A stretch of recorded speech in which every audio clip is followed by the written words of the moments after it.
So hey guys, welcome back to the channel. कैसे हो आप सब? आई होप आप सब बढ़िया होगे।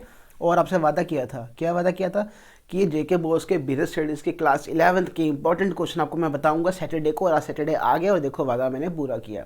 ठीक है, तो चलते हैं बिना टाइम वेस्ट के सीधा वीडियो पर आते हैं और सीधा क्वेश्चंस पर आते हैं। चैप्टर 1 पे बात करते हैं, इसमें आपको क्या क्या इंपॉर्टेंट करना है। ठीक है, टेलीग्राम में पीडीएफ शेयर कर दूंगा, आई होप आपने ज्वाइन कर लिया हो। So difference business professional employment का, देन ऑब्जेक्टिव क्या है बिजनेस के, रोल ऑफ प्रॉफिट क्या बिजनेस का, इंडस्ट्री क्या होती है, इसके टाइप्स क्या हैं, व्हाट इज कॉमर्स, उसके functions, business and its causes, what is trade and what are the aids to trade, what are the auxiliaries to trade. बस ये कर दो, चैप्टर 1 बहुत बड़ा है, ये कर देना, बात खत्म आपकी हो जाएगी। चैप्टर 2 की बात करूँ, डिफरेंस करके जाना पब्लिक प्राइवेट कंपनी का और पार्टनरशिप और जॉइंट स्टॉक कंपनी का। अब मैं बता दूँ, जॉइंट स्टॉक कंपनी आ जाए one and the same thing होती है। ठीक है, घबराना नहीं, पेपर में अच्छे से कर जाना। देन जॉइंट स्टॉक कंपनी, उसके मेरिट्स डीमेरिट्स इंपॉर्टेंट है। सोलो पार्टनरशिप के मेरिट्स डीमेरिट्स, कोऑपरेटिव सोसाइटी के या कोऑपरेटिव ऑर्गेनाइजेशन बोलो, उसके मेरिट्स या डीमेरिट्स। देन पार्टनरशिप डीड क्या होती है, उसके कॉन्टेंट्स, इंपॉर्टेंट क्वेश्चन है, पेपर में काफ़ी बार पूछते हैं। ठीक है, तो अच्छे से करके चले जाना। देन ये क्वेश्चन काफ़ी बार रिपीट हुआ है, जो 6th वाला है, what are the basic factors to be considered while starting a business, तो ये आपको पता होने चाहिए। तो चैप्टर 2 के 5 टॉपिक्स अच्छे से कर लेना, चीज़ें बन जाएगी। चैप्टर 3 पर आते हैं, जॉइंट वेंचर, एक ये वाला टॉपिक और एक आपका एमएनसी, इसको ग्लोबल एंटरप्राइज बोलते हैं। इनके ना आपको बेनिफिट्स और ड्रॉबैक्स पता होने चाहिए। और एक चीज़ बता दूं, आगे ट्रिक बता रहा हूँ, एक ध्यान से वीडियो देखना, ट्रिक में बड़ा मजा आएगा आपको, काफ़ी कुछ सीखोगे। तो एक तो बेनिफिट्स ड्रॉबैक्स और इसका मीनिंग करना है। देन डिफरेंस करना आपको किसका, डिपार्टमेंट अंडरटेकिंग का, स्टैट्यूटरी कॉर्पोरेशन का, गवर्नमेंट कंपनी का डिफरेंस करके जाओ। एंड लास्ट एक गवर्नमेंट कंपनी के मीनिंग क्या होती है, वो मेरिट्स और डेमेरिट्स, आपका काम बन जाएगा। चैप्टर 4 पर आते हैं। ठीक है, चैप्टर 4 में आपको क्या करना है, एक तो डिफरेंस करना है गुड्स और सर्विसेज का, और एक आपको डिफरेंस करना है लाइफ इंश्योरेंस, फायर इंश्योरेंस और मरीन इंश्योरेंस का। सेकंड, प्रिंसिपल ऑफ इंश्योरेंस, अच्छे से करके जाना, पक्का आना पेपर में। आपसे किसी भी 3-4 प्रिंसिपल्स के नाम पूछ सकते हैं, तो आपको सारे प्रिंसिपल आने चाहिए और हर किसी को ना एग्जाम्पल के साथ करना, आपको समझ भी अच्छा आएगा और सही रहेगा आपके लिए। ठीक है, अगला थर्ड क्वेश्चन, मैं इसको ना ग्रीन पेन ले लेता हूँ ताकि आपके लिए ईजी हो जाए। Role played by banks in financing short term requirements, क्या रोल प्ले करते हैं bank short term requirements of business की। ठीक है, उसमें क्या रोल प्ले करते हैं, ये क्वेश्चन और नीचे और लिखा है मैंने, सेम आंसर है इसका, बस ये हो सकता है आपको किसी तरह से पूछ सकते हैं, या ये क्वेश्चन आएगा या लिखेंगे types of banking services provided bye banks. ठीक है, तो बाद दोनों का एक ही आपको क्या करना है, पहला लिखोगे मेकिंग एडवांसेस, पहला फंक्शन क्या है, बैंक कैसे हेल्प करता है एडवांस मेक करने में, उसमें क्या आएगा, ओवरड्राफ्ट के थ्रू, कैश क्रेडिट के थ्रू और बिल डिस्काउंटिंग के थ्रू। ये मैंने आपको आंसर क्यों थोड़ा बहुत फ्रेम कर दिया, आपको इसको एक्सप्लेन करना है ताकि आपको समझ आ जाए, क्योंकि इन दोनों में से मुझे लगता है एक क्वेश्चन आपको पूछ सकते हैं, वो हाईली चांसेस हैं। ठीक है, तो पहले लिखोगे मेकिंग एडवांसेस, उसके बाद 3 चीज़ें आ जाएंगी। देन सेकंड टॉपिक होगा ट्रेड क्रेडिट, थर्ड होगा आईसीडी यानी कि इंटर कॉर्पोरेट डिपॉजिट्स। तो मुझे लगा इंपॉर्टेंट आपको बता दूं, फोर्थ फंक्शंस क्या होता है कमर्शियल बैंक के, वेरी वेरी इंपॉर्टेंट। ठीक है, और वेयर हाउसेस के टाइप्स ऑफ फंक्शन काफ़ी बार पूछे जाते हैं। इसमें ना देखो मैंने पहले शॉर्ट करके दिया, आप और मत शॉर्ट करना, ये टॉपिक सारे होने चाहिए। आप बोलोगे सर मेरा 90% के ऊपर पेपर सही हो गया है, ये मेरी गारंटी है, बट करके जाना। ठीक है यार, देखो इतनी मेहनत करते ना, तो आपका फ़र्ज़ बनता है कि मेहनत करके हमें खुश करो।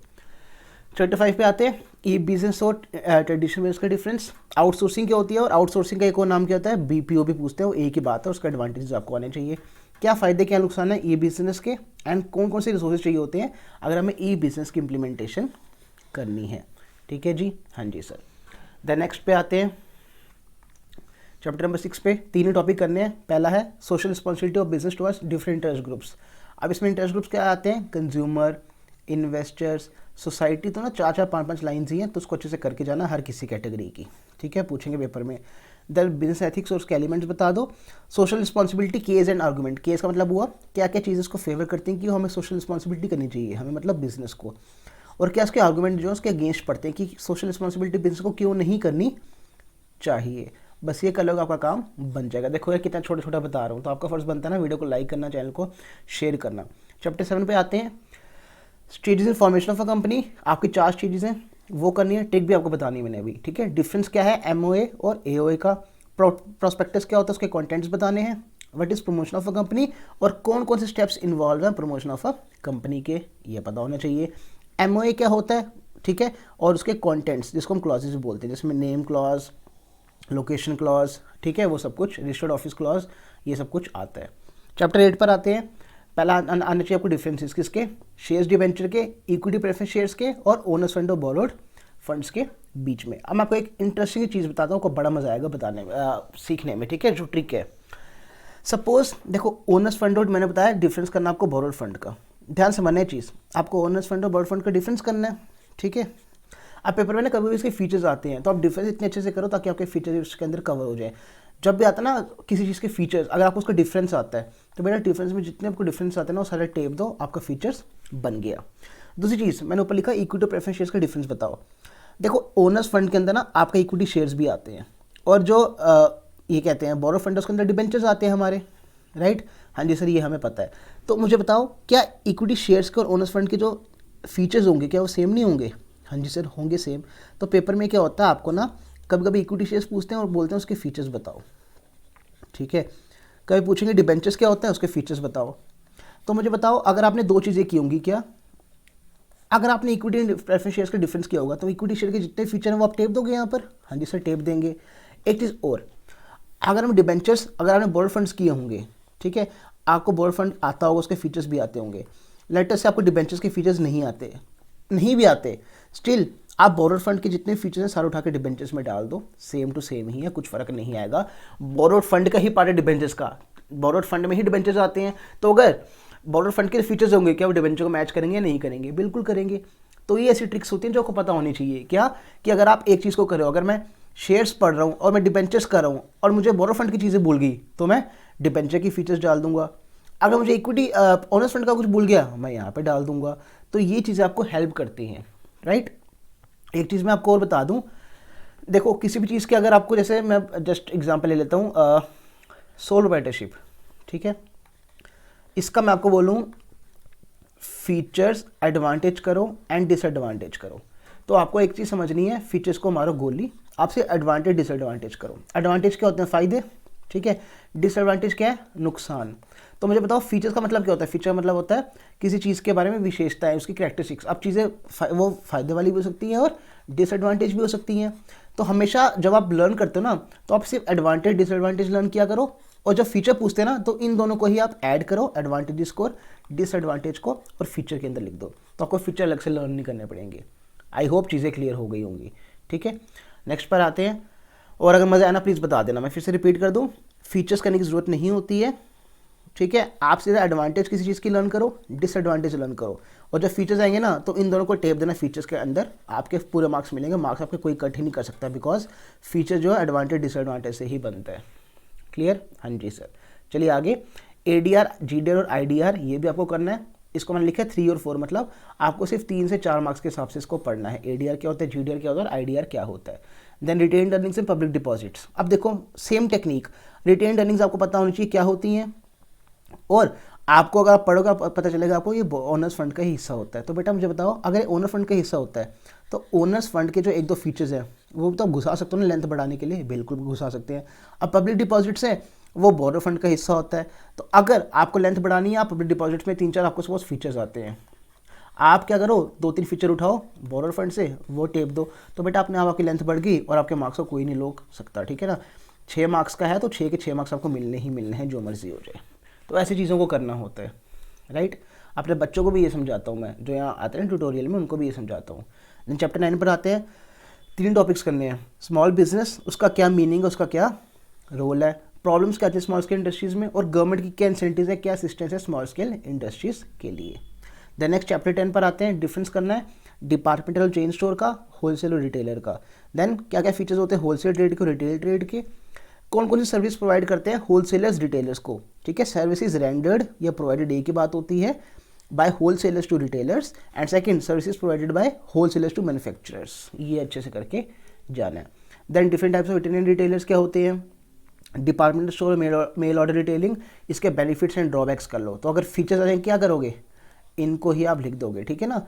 सीधा फीचर्स लिखना, उसमें जितने बेनिफिट्स हैं वो डाल देना, जितने ड्रॉबैक्स हैं वो डाल देना, आपका काम बन गया।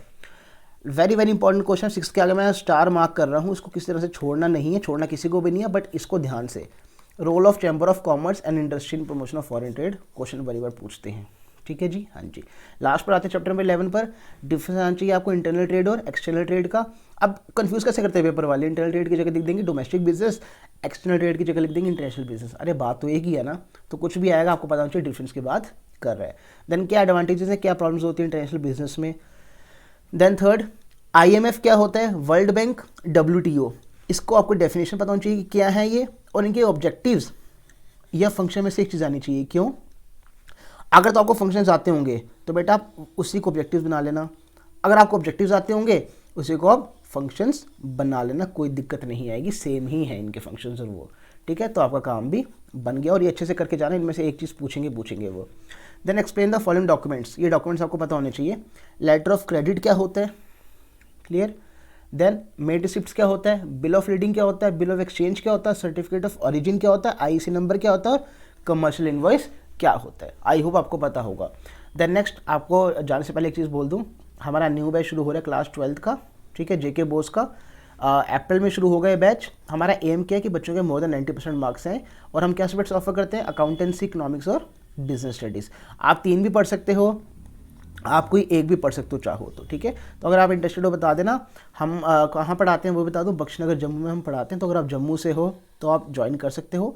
और कैसे रीच आउट करना है, आप इंस्टाग्राम पे मुझे मैसेज ड्रॉप आउट कर लो, या मुझे जीमेल पे लिख सकते हो shivamjohar1215@gmail.com। लिखोगे क्या, अपना नाम, अपने स्कूल का नाम, अपना कॉन्टैक्ट नंबर, एंड हम क्या करेंगे, हम आपको उसके बाद कॉन्टैक्ट करेंगे। या मैं नंबर नहीं शेयर कर सकता अपना, ठीक है, क्योंकि ऐसे फिर लीक हो जाता है, बच्चे कॉल करते हैं, तो वो चीज़ पॉसिबल नहीं हो पाएगी, क्लियर। एंड यार अगर आपको मेरी मेहनत अच्छी लगी ना, सच बोल रहा हूँ, 4 से 5 घंटे लगे, पहले रिसर्च करने पड़ते हैं, फिर क्वेश्चन देखने पड़ते हैं कौन से रिपीट हुए, फिर लिखने हैं, फिर उसके बाद वीडियो बनानी है, 4 से 5 घंटे कहीं नहीं जाते।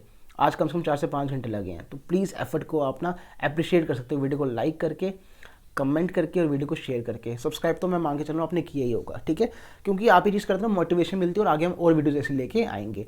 और आपको मेरे से क्या चाहिए ज़रूर बताओ, मज़ा आएगा। फॉरेन एग्जाम और हर एग्जाम में लाइव आएंगे, डिस्कस करेंगे कहाँ आपने गलती की, कैसे आपको आगे इंप्रूव करना है, उसके आंसर डिस्कस करेंगे। पढ़ते रहो, धूम मचाते रहो, अपने माता पिता की रिस्पेक्ट करो। जय हिंद, जय भारत। मिलते हैं नेक्स्ट वीडियो के साथ, जिसमें और कोई धमाल मचाएंगे और एग्ज़ाम फोड़ने की तैयारी करेंगे। जय हिंद, जय भारत, लव यू ऑल।